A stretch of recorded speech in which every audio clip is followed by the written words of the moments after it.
one of the most amazing things I've seen was when I was a guest at Pininfarina. We were standing in the museum and we were waiting for a member of the family. Paolo Pininfarina had taken over the reins of the company, and it was really funny. This man walked in, he had an immense presence, he had this rolling baritone.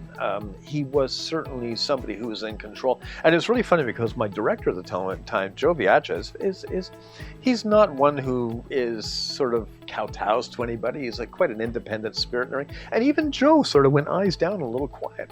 The only one who made fun of this guy was me. I immediately started ribbing about the fact that I saw he had a baby seat in the back of his Ferrari. Was it a Ferrari baby seat? No, I don't blame, but it's probably a Pininfarina designed baby seat, I wouldn't doubt. So, I mean, I had to bring that up. And, you know, he was a wonderful guy. He really was. And he has the reins of a wonderful company. And I mean, they have had hard times because, you know, design companies have hard times, but it probably wouldn't have survived except for the Paris show car, which I had the great opportunity of discovering as a complete wreck of just literally a pile of aluminum rubble.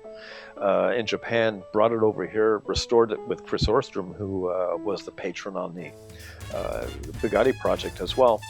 And, you know, and the reason we were guested was the fact that I took that car to Villa d'Este along with Chris, and we exhibited there, and Pininfarina saw a car that had been lost to them. They had no idea where it was. They didn't think it had still survived. They had very little in the way of records of it, but that was the car that Battista Pininfarina built in 1945 and 1946. It was a spectacular car once we got it done. This car was the culmination of years of him dreaming about building cars again instead of trucks for the military and stuff. And it was designed and built on a 1942 military order chassis, probably for a staff car or something. It was undeniably completely different from any other car. And it certainly, you know, it did a lot of things that other people took credit for 10 years later. You know, the brows over top of the wheel arches in a 300 Mercedes Gullwing and Roadster, which are basically to stop mud splashing over the car, were claimed by Mercedes. He had done it over 10 years before.